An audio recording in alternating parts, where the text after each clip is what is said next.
We're the most violent motorcycle gang in America. They'll stay and they'll fight to the end. They are nomads, sowing terror and fear wherever they ride. We're the toughest giant in the valley, and you gotta back that up. They are the Pagans, and their motto is do unto others, then split. Absolutely, positively. Gangland.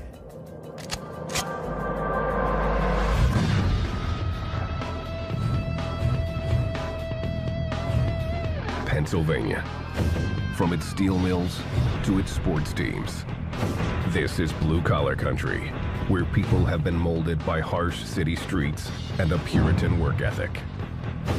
Its largest city, Philadelphia, has always identified itself with tough working-class heroes, like favorite son, Rocky Balboa. Philadelphia has a reputation of being a tough town. You know, their fans are tough. They like to see their sports teams win, and when they don't, they're not happy. The city of brotherly love can be anything but. The criminal underbelly of Philly has always been evident. Jimmy D, who's ridden these streets as a pagan, knows it well.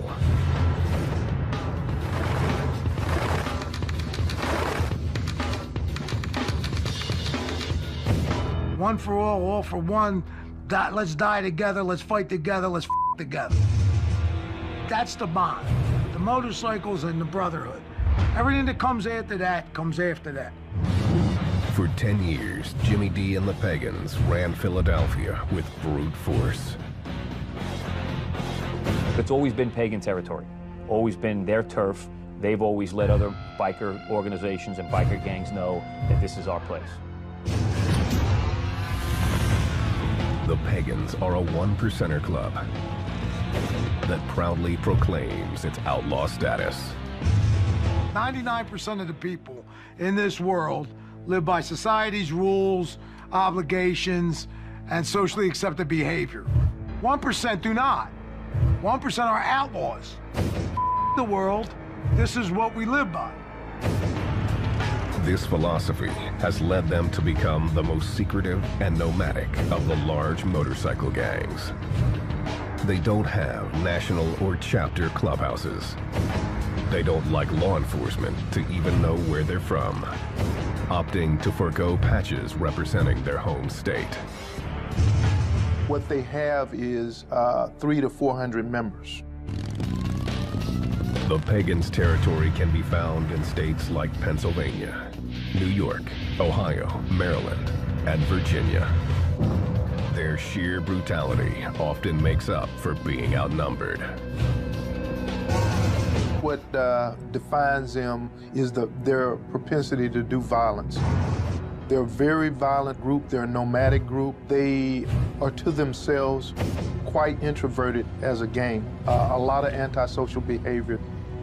The Pagans have been linked to assaults, theft, and extortion, as well as weapons and drug trafficking. From menial bullshit, nothing, to murder.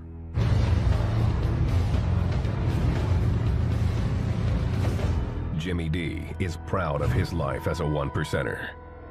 He joined in 1972, giving up a college football career to pursue an outlaw lifestyle. What happened was I was working in a gas station at night when I was going to college. At 3 a.m., there's only 2 people out, cops and robbers. So the Pagans would roll in after the bars closed on their motorcycles. I got to meet them, know them. One thing led to another. Jimmy D's life took a turn toward the dark side. That's when he developed what he calls his jacket. The violence in my jacket is part of being a pagan. Most of that was barroom brawls, inter-club wars, bikers against bikers. All of that is part of being a pagan. That's everyday life. Bottom line is, you don't take crap from anybody. Denny asked to have his identity concealed.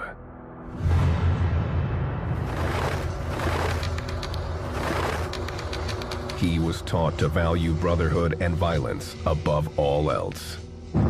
just all go down together. You know, you go in together, you walk out together. Simple as that. Denny got to know the Pagans in New York. You wanted to ride on Long Island and wear a patch, you were Pagan. That was it. There's no ifs, ands, or buts. It wasn't long before he felt like part of the crew. I got to here and there, and they always had my back. I'd have their back, whatever, so it worked out good. Denny joined in the early 90s. His sponsor made sure he knew who his enemies were from the day Denny swore his oath. I went to his house and said, listen, we don't want you to prospect. We want you to be a pagan. I want you to make sure that you know we're at war with Hell's Angels. The Hells Angels are the Pagans' mortal enemy and the largest motorcycle gang in the world. Denny never forgot it, becoming a loyal and effective soldier in the war between the two gangs. You ever smell old blood? Pulling teeth out of your knuckles, pulling teeth out of your axe handles, pieces of brain. I mean, I've seen some up beatings, some nasty. The battle between the Pagans and the Hells Angels has been raging for decades, often with deadly consequences.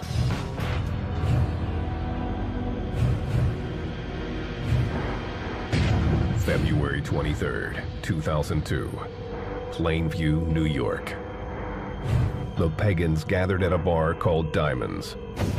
Many had traveled from out of state, including the crew from Philly. Dave Henenlotter, a Nassau County detective, was there that day. You had guys from all over the regions coming. Some of them didn't even know why they were coming up. They were told, hey, we're going on a run, you gotta go to Long Island. A run is a trip the gang takes together. This run was a mandatory, meaning the gang didn't have a choice. Mandatory is someplace you're going, whether you want to or not, whether your wife's having a baby, whatever's going on, you're going.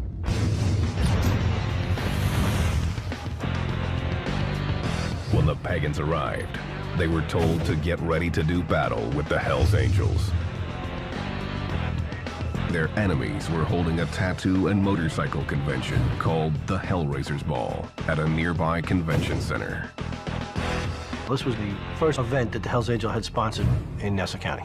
The Pagans felt it was an insult for the Angels to be holding an event on Long Island, a pagan stronghold. They wanted revenge and knew they'd have to pay a price to get it. Some of these guys wrote their wills. They wrote wills on napkins. One guy, he left his motorcycle to his daughter. You know, so these guys prepared themselves because they didn't think they were coming back. The Hellraisers Ball was open to the public, meaning there were plenty of women and children mixed in with the gang members. Henenlotter was doing surveillance at the event. I was in there with a camera. I was in there like a regular civilian, taking photographs. This man, Detective Smith, asked to have his identity concealed. He was working undercover with the New York State Police at the event. There were more than 300 people, and outside there were several hundred or more. Everything was real calm. There was no problem until Pagan showed up, and all hell broke loose. Henenlotter was outside in the parking lot when the altercation started. When the Pagans came up, they parked their cars along here, and they got out and they walked up here.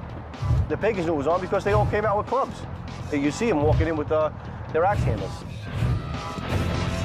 Detective Smith saw the first Pagan come through the door. I hear this roar, and then within a few seconds, this Pagan, well over 6 foot, well over 300 pounds, is yelling. He had in his hands a piece of lumber, not a finished axe handle or a 2x4, just a big stick. The Pagans began pushing their way through the front door, armed with everything from axe handles to Uzis to metal pipes and knives. Detective Smith noticed a Hell's Angel preparing to defend himself. He produces a small semi-automatic pistol. The scene erupted into a full-scale war. When the Pagans go to take care of business, they go to take care of business. Repercussions don't matter. Results don't matter. It's brotherhood.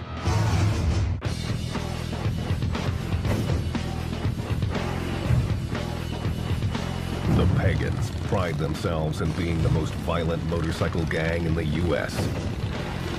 These nomadic bikers spread their terror across the Northeast, intimidating anyone who stands in their way. In their culture, they feel whatever they do is correct because that's what's been instilled in them. If they kill someone, they're killing someone because they felt it was appropriate, because that person had done something against the organization, something against the club. As far as citizens go, you're above them. As far as guys in other clubs go, you're above them. The Pagan's secret code demands that members must be willing to die for each other. No questions asked. If you don't give a f, then you're the right man for the job. This combination of brute force and brotherhood has defined the Pagans from the gang's inception.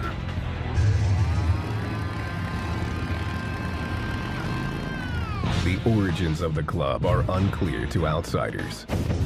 Some say it started in 1959 in Maryland and claim it was geared to racing motorcycles. The focus didn't last. When we talk about outlaw motorcycle groups, we say gang. While they may have started in the 50s and the 60s as riding clubs, they did progress into traditional organized crime. For the Pagans, the change took place in the mid-1960s under the club's second president, Fred "Dutch" Burhans. Members credit him with making the Pagans what they are today. The president when I started was a guy named Dutch Burroughs. His policy was kill them all. Dutch expanded the club, founding a half-dozen chapters in Virginia and Maryland. The early members wore swastikas to scare people, but claim racism was never a part of the Pagan code. At one point I wore a swastika. It's the power of fear. It's part of getting the public's attention. Don't get me wrong. There's racists in the Pagans. There's racists everywhere. During the early 1970s, Jimmy D and his brothers loved nothing more than riding, partying, and sleeping with as many women as possible. If there wasn't group sex, I never would have joined the Pagans. It was one big orgy. Everybody get naked and jump in a pile. The Pagans, led by Dutch, expanded north into Pennsylvania and forged an alliance with another outlaw biker gang known for violence, the Sons of Satan. The club's leader was John Vernon Marin, aka Satan. Then, in 1975, Dutch was shot and killed in a domestic dispute in Virginia. Satan folded his gang into the Pagans, and Philadelphia became their headquarters as they slowly took over the city. There was a club called the Dragons. There was a club called the Warlocks, the Breed, the Wheels of Soul, the Thunder Guards. These were all clubs in Philadelphia. The Pagans shut them all down. The Pagans' violent nature took root, and they became known for their quick tempers. You'd be in a bar and one of your boys will get into some shit, and you don't know what it's about. You're that, and you take care of it. To finance their way of life, the gang got into the drug trade, focusing on methamphetamine.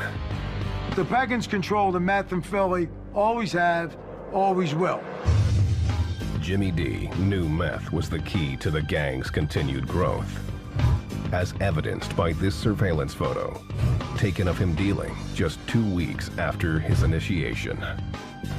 Meth is the key drug of most motorcycle gangs, most bikers. It keeps you up, Makes you party longer, makes you ride longer.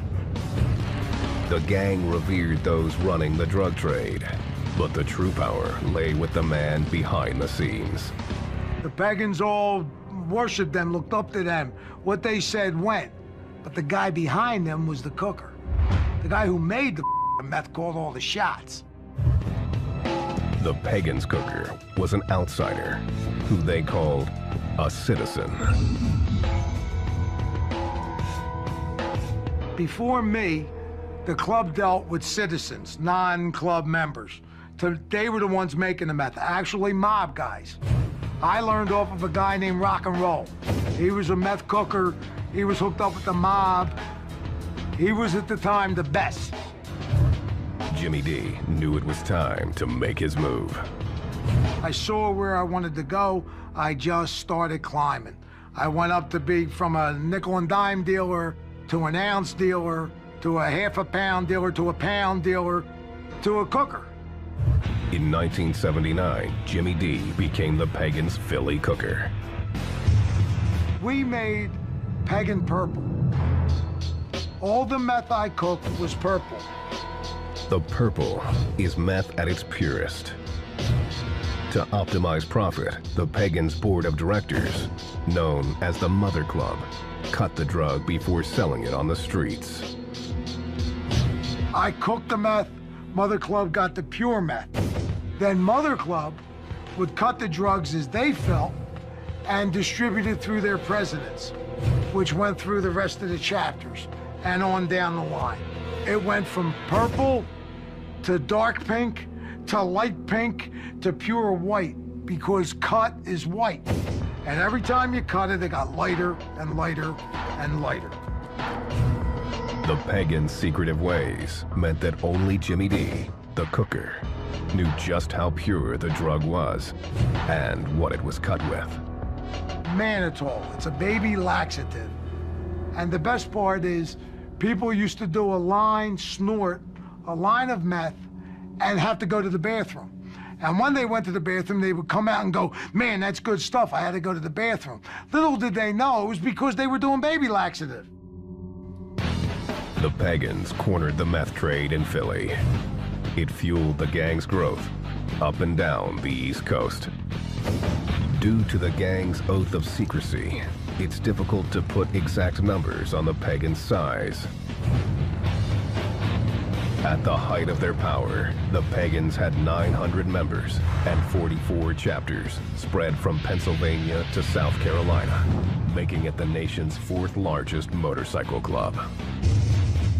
With the size came inevitable conflict with other big outlaw clubs, especially their arch rival, the Hells Angels. The Hells Angels are, the Mercedes of the outlaw biker world. The Hells Angels is probably the top outlaw motorcycle gang in the United States. It's one of the largest, if not the largest, and the Pagans being one of the strongest. But in terms of structure and the criminality that they do, they're pretty much equal there. The Hells Angels were used to getting their way, but found the Pagans could care less. No matter how outnumbered the gang was, they would always throw down. If there's Hells Angels and Pagans, they're gonna fight. If it's just Pagans and Pagans, sooner or later, one of these two guys is gonna end up getting into a fight with each other. So we just like to fight. The Pagans didn't stop at taking on other motorcycle gangs. In 1981, the biggest gang in America, the Italian Mafia, demanded a piece of the Pagans' drug trade. Nicky Scarfo was the boss of the Philadelphia mob. At some point, he decided that we were going to pay a street tax to the mob to be allowed to deal drugs in Philadelphia. He lost his mind when he thought that he could shake down the Pagan Motorcycle Club for street tax. The mob was tired of the Pagans' refusals and tried to pressure the gang by kidnapping a drug supplier. Jimmy D responded swiftly. I then got my crew together from my chapter, went down and started kidnapping their people. On February 26, 1981, Jimmy D kidnapped two made men. In a show of power, he forced them to drive through downtown Philly. We get to Broad and Walnut. The driver, I got a 45 to the back of his head, looks across the street, and there's 4 or 5 cops having coffee. He says to me, if you're gonna shoot me, you're gonna shoot me now. Pulls up on the sidewalk with the cops, thinking they were gonna protect him. Got out of the car and started running. Jimmy D was not impressed and showed no mercy. I got out of the car and shot him in front of the cops.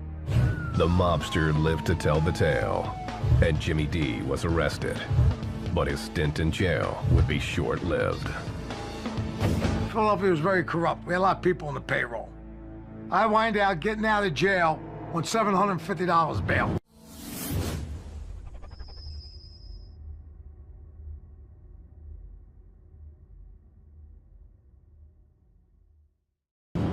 For a shooting in Center City downtown. His payoffs of the Philly PD meant it would be a year and a half before the case ever went to trial. The club's war with the mob would continue. But according to Jimmy D, the Pagans never paid tax while he ran the gang. We're the toughest giant in the valley, and you gotta back that up. The Pagans motorcycle gang has built a criminal brotherhood based on violence and drug dealing. They've stayed secretive and exclusive, maintaining their hold over their territory with their own set of laws. Pagans live by pagan rules. Don't want to be judged by law enforcement. Don't want to answer to society's laws. Pagans answer to their own code. This code is included in the Pagan Constitution, which governs membership requirements, the roles of women, and even the type of bike members can own. It's got to be a Harley Davidson, and it's got to be 900 cc's or more. That's in the rule book. That's what it's got to be. This is an outlaw motorcycle club with more rules than the Constitution. In order to wear the Pagan's name, members are expected to follow these rules. But Jimmy D says there's only one that really matters. The first rule is Mother Club is God. The Mother Club is what the gang calls its board of directors. The Mother Club sets national policy and club conduct. The chapters fall underneath its rule. The structure of the chapters is much like the military, with a sergeant-at-arms, an enforcer, and soldiers that come under the command of a chapter president, or what the Pagans call a diamondback. These leaders wear a 1% diamond patch on the back of their jacket. Their word is law. You gotta listen to your diamond. You gotta do whatever your diamond tells you what to do. The Pagans' ultra-secret nature is forged by this unquestioning attitude. I could, at 2 o'clock in the morning, be in a bar and say to myself, let's go visit the guys in New York. Let's go visit the guys in Pittsburgh. The fact that we could float around and find a home within riding distance on a motorcycle was one of the best parts of being a pagan. Though many want to become pagans, the road to membership is not easy. Denny's journey started in an unlikely way. I met some at a party and wound up meeting a bunch of Hell's Angels, and I thought they were pretty cool cats. The Hells Angels asked Denny to join. His membership in the gang didn't go as planned. I was at a party a couple years later, and this angel tried to the chick I was with, and I wound up getting into a fight with him. I actually beat his ass, but then I got my ass beat by the rest of them. So I said, the Hells Angels, and I started hanging out with the Pagans. Denny liked the Pagans' rebellious and extremely secretive ways.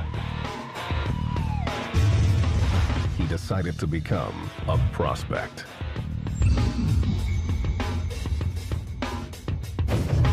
It's a role that gave him many responsibilities with few rights.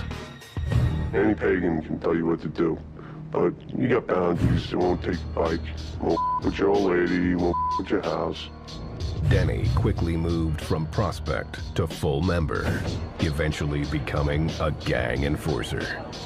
Some guy messed with somebody's old lady or whatever, and they called me and said, listen, can you handle this for me? Yeah, I got no problem with that. He often didn't know the details. All he needed was a name. I walked into this bar, I saw the guy, walked over, picked up a pool ball, that bashed his skull in, and threw him out the back door. I got on my bike and I left. When recruiting, the Pagans look hard for toughness, loyalty, and a do-or-die attitude that means everything to them. Back then I could handle my liquor. I take care of business, I don't around, I won't take from anybody. I'm not an asshole, you know? The Pagans' code means they also prize men who can keep their mouths shut. The gang has developed its own language to help members avoid the law. Argo means Argo yourself, and none you means none of your business. What those words are used for is, for an example, we get grabbed by the cops. They bring us in. The cops start questioning guys. We just yell Argo Nunya to each other, which means we don't talk. The answer to every question is Argo Nunya. Argo yourself, none of your business. It's a code between each other. The Pagans react when a brother is facing the system, often using their numbers to protect their own. What you'll see inside the courtroom is 10 or 15 guys from the organization staring down the jury, staring down the witnesses, trying to intimidate the judge, trying to intimidate the prosecutor to make this case disappear. The Pagan way also extends to the women who hang out with the gang. They aren't allowed to be members and are considered property of their men. Women have a property patch, if they're lucky enough to have a property patch. The property patch says property of Jimmy D. I mean, that's my property. It's like my motorcycle or my car. It's my property. I own that. I do with it what I want. You buy a car and want to paint it, you paint it. I got a property and I want to turn her out to the bros to we her. The club or its members come first. Business usually comes second. The bike usually comes third. The dog comes fourth, and the woman comes last. In spite of how they're treated, there is no shortage of women who are willing to be Pagan property. They like that bad guy, they want to piss off their dad or something like that, you know? Who knows what makes chicks do things, period. And makes them want to bang a dirty biker is beyond me. It's unbelievable. It's like a magnet. The club, the lifestyle, the spotlight, the power tracks them like a magnet. And there's more women dying to become a part of it than there are men. The women often become part of the Pagans' drug trade. The gang will sometimes use them to carry drugs or weapons. Some clubs use women for surveillance. They'll use it for, they use the women for intel. They'll use the women, put them in specific places for jobs.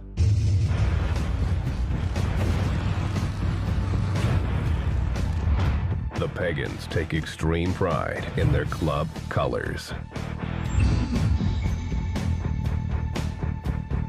That jacket means more to them than their family does.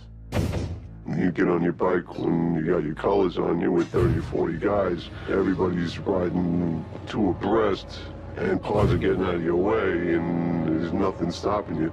It's like having an extension of your, you know. Their logo is on the center patch of their jackets. The Hells Angels have that death's head that is a made-up character.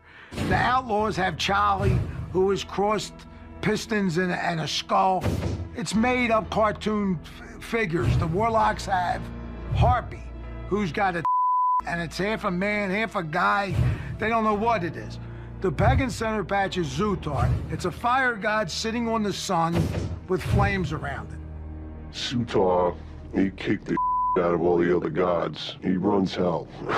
He's the man, Sutar. He squatted down real low like that to make all the other gods think he was a little guy. And he jumped up with that big fire stick, which is kind of like an axe handle, bashed all their brains in, and now he rules hell.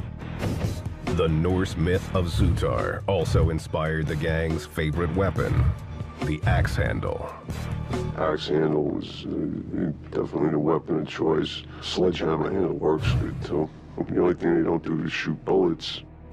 Pagans are willing to bash heads with no provocation. But the quickest way to earn a beating is by showing contempt for pagan colors. Your colors are the most important thing on the planet to you. No matter what, they have to be protected.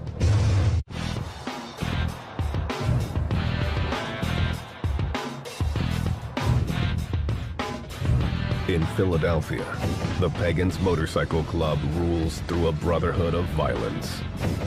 Living pagan and dying pagan. Frank had been the biggest in the world and started a fight over nothing. But it don't matter. You stick with your brothers no matter what.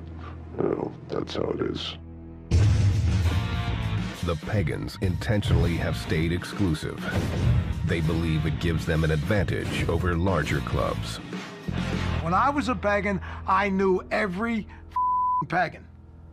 So if you get a phone call that pagan has a problem 1,000 miles away, it's easy to go to his aid. The Hells Angels get a phone call from a Hells Angel in California, and I'm from New York, and his name is Dog. I don't know him. I don't know if I'm so quick to go help him. This close-knit brotherhood isn't perfect, and blood isn't always thicker than cash. Jimmy D found that out the hard way. Pagans woke me up. Business is business. Money is money. Brotherhood is a hoax. In 1982, Jimmy was in prison after shooting a mobster in front of the cops when he was told 3 pagans were conspiring with the mob to kill him and take over his drug business. For $10,000, those 3 guys sold me out and gave the mob the green light to kill me with no repercussions. I was a team member. I was the most pagan in the world. It was all that mattered to me. To find out that my bros, my people, gave me the up to be killed by them suckers was more than I could deal with. Jimmy D made a decision. He turned on the men who had already turned on him, providing federal authorities with damaging details about the gang. I rolled over on every pagan. If they didn't give me up, I'd still be a pagan today. I would have went to prison and kept my mouth shut and came back out in good standing. Them giving me up caused me to do what I did. The feds used Jimmy D's information to begin building powerful cases against the pagans. The Pagans had 2 major RICO cases that devastated the leadership of the organization, that specifically targeted the Mother Club members of the organization. By the 1990s, the gang was falling apart. In 1998, Denny became one of the casualties. All of a sudden one day at 6 o'clock in the morning, you got about 100 feds and ATF guys banging on your door with all putting laser sights on your face. No one's going for the leg shot. Everyone wants that head shot. So kind of throws a turd in the punch bowl. Danny's pagan brothers had turned state's evidence. He was sentenced to more than 10 years in prison for conspiracy. You know, you're supposed to be all these big badass brothers and all this. By the time we got to the courthouse, all your bros, they went for themselves. Everyone saved themselves. While the pagans were crumbling, their biggest rival, the Hells Angels, were moving in on their turf. By 2000, the Angels had established footholds in New Jersey and New York. When they tried to move into Philly, the pagans knew they had to make a stand. It laid the groundwork for one of the biggest gangland battles in history.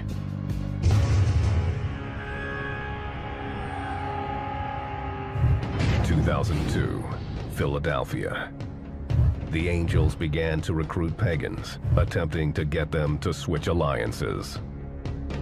You do not trade in your colors with the Pagans to have colors with another organization, especially the Hells Angels at that point. The first pagan to become an angel was Tom Thinker Woods, a former leader of the Pagans' Mother Club. He contacted the Hells Angels and offered them the Philadelphia chapter. Said, okay, fellas, we want to come over. Give us colors, we'll become Hells Angels, and we'll deal with the pagans here. We'll give you Philadelphia. And that's, I think, was widely viewed as a mortal sin, so to speak, among bikers. The betrayal stoked fury throughout the Pagans' membership.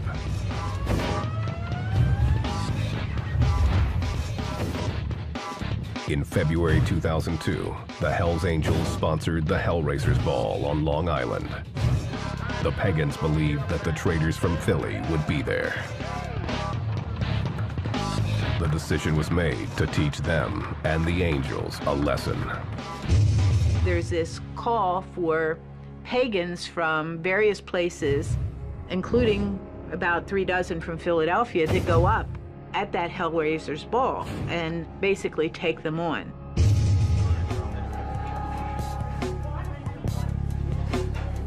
The Pagans assembled, wrote their wills, then stormed the public event.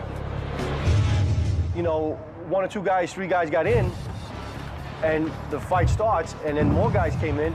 It bottlenecked. They couldn't go anywhere because there's no way to get around. The revolving door at the entrance was the Pagans' downfall. Only a few members made it inside, and the Angels opened fire immediately. As much as they seemed like a barbaric horde, they were effectively shut down right there. One pagan was shot dead on the spot. This undercover agent was standing right behind the Hells Angel shooter. Outnumbered, he had little choice about what to do. If I would have drawn down on this shooter, I'm sure that every weapon in that place would have been turned at me. Over 500 assorted weapons were found in the venue. They didn't care that civilians were around. The Pagans had come in with brute force and no escape plan. Most were caught by police in the parking lot. Some escaped, but were caught on nearby streets wearing their colors. In total, 73 Pagans were arrested. 2 Hells Angels, including the shooter, Raymond Dwyer, were also taken into custody. Dwyer was charged with second-degree murder, a charge that was dropped in a plea deal. He ended up serving a year in jail on a related weapons possession charge. The Pagans still claimed victory. They showed up, went to Long Island, and thrilled them. Kicked the Hells Angels' ass in their own territory. 73 pagans went to prison. No one talked. Everybody did their time. They went there for club business, and they all came home. They made it crystal clear they will go anywhere, anytime, and take care of business. The war was far from over, and the Hells Angels were hell-bent on revenge. In March 2002, a pagan-owned tattoo parlor was firebombed in South Philly. Police suspected it was a retaliation attempt by the Angels.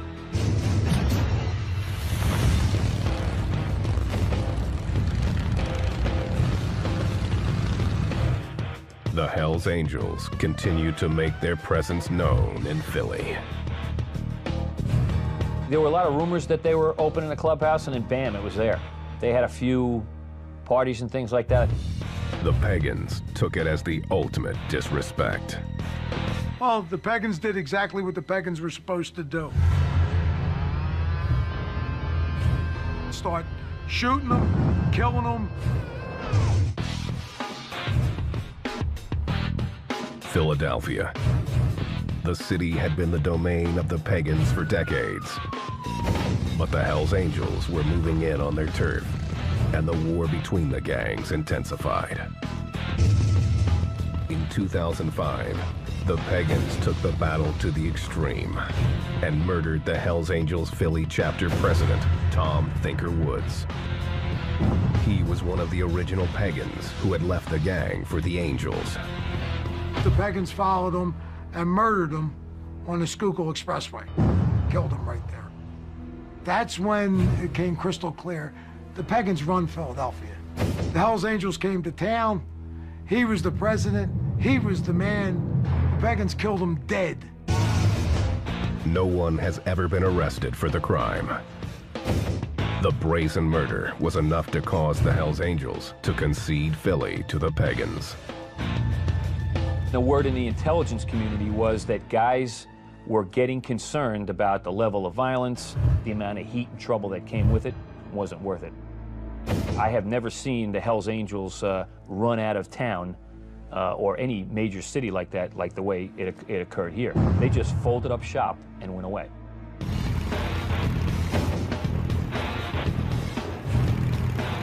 The Pagans have remained unchanged for most of their existence. Violence continues to be their trademark. Just seeing some horrible beatings. You see somebody get hit in the head multiple times with axe handles, and they just never gonna look the same. Unlike the Angels, the Pagans never went for size. Their secret nature keeps them underneath the radar of law enforcement. Today, the Pagans are rebuilding, trying to recruit new members to replace those lost in the battle with the Angels. The Pagans have, over the last 10 years, been in trouble. Other organizations are banging on the door of the Pagans to be as dominant. The Mongols, the Warlocks. I don't see them relinquishing that, not to other rival gangs no time soon. They'll stay and they'll fight to the end. I don't see them turning tail and running. The Pagans have also tried to clean up their image. Jimmy D says it's a cynical ploy. Now, they want to do good. They want to go ride in the front of the pack and go do Toys for Tots at Children's Hospital. What a bunch of bull. We're one percenters. We're outside the law. We're not do-gooders. A great deal of my friends are either in prison for life or dead, building the name of the Pagans being bad guys. If the Pagans stay secretive, Jimmy D sees plenty of opportunity to build up business and recruit new members, especially while authorities are occupied with more pressing concerns. The government is spending so much money on Homeland Security after 9/11, they've given the motorcycle groups a green light. Now's the time to do it. All the money's donated to 9/11 and Homeland Security, and the fellas are running wild. If this took place during my era, I'd be a multi-gazillionaire. Jimmy D was put on the gang's hit list and says he's done with the Pagans. I washed my hands with the club. I couldn't even look at them when they did that to me. Denny also felt betrayed by the club. I got home from jail and stayed away from the law. It says that I'm not allowed to have contact with anybody for the rest of whatever, so I'll stick with that. So it's by my own choice, you know, I just walked away. He says the way it ended still bothers him.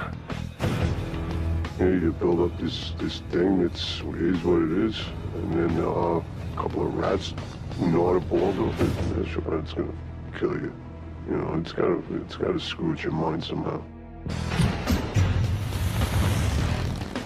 Those who remain Pagans will always live by their own code, no matter what.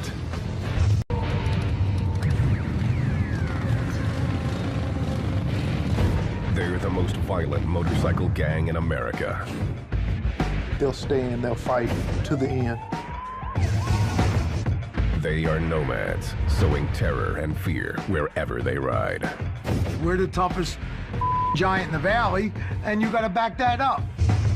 They are the Pagans, and their motto is do unto others, then split. Absolutely, positively. Gangland.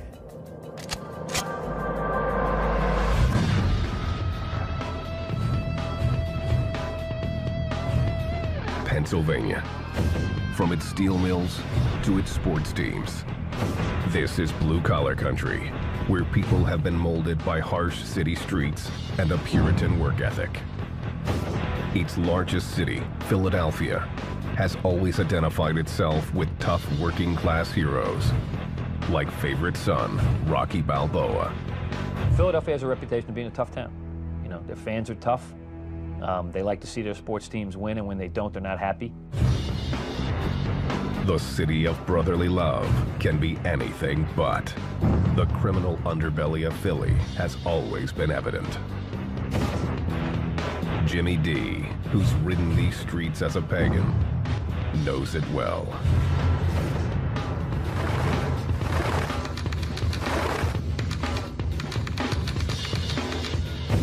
One for all for one. Let's die together, let's fight together, let's f together. That's the bond. The motorcycles and the brotherhood. Everything that comes after that comes after that. For 10 years, Jimmy D and the Pagans ran Philadelphia with brute force. It's always been pagan territory, always been their turf. They've always let other biker organizations and biker gangs know that this is our place.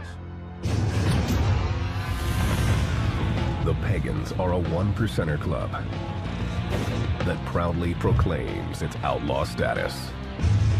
99% of the people in this world live by society's rules, obligations, and socially accepted behavior. 1% do not. 1% are outlaws. The world, this is what we live by.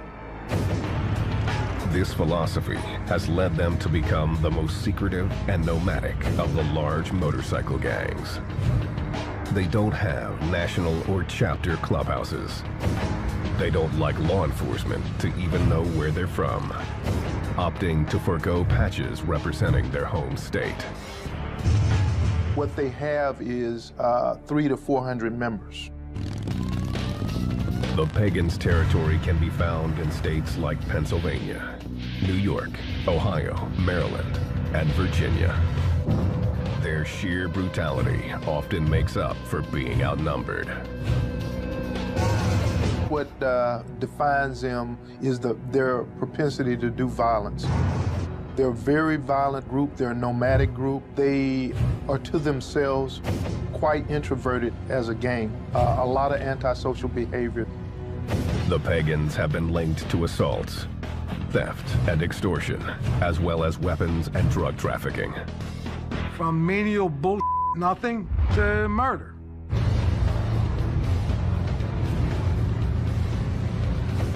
Jimmy D is proud of his life as a one-percenter. He joined in 1972, giving up a college football career to pursue an outlaw lifestyle. What happened was I was working in a gas station at night when I was going to college. At 3 a.m., there's only 2 people out, cops and robbers. So the Pagans would roll in after the bars closed on their motorcycles. I got to meet them, know them. One thing led to another. Jimmy D's life took a turn toward